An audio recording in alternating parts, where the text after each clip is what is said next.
Hey guys, it's me Desi Backpacker and I'm in Phuket. In this video, I'll show you Chalong Bay Distillery. Let's start with some drinks.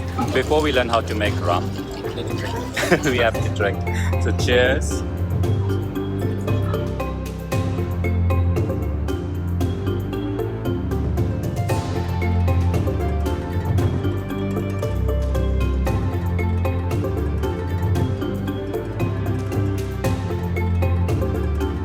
Rum resin that we put pure rum inside, and another one is chocolate, and other flavor like a chocolate, mango, vanilla.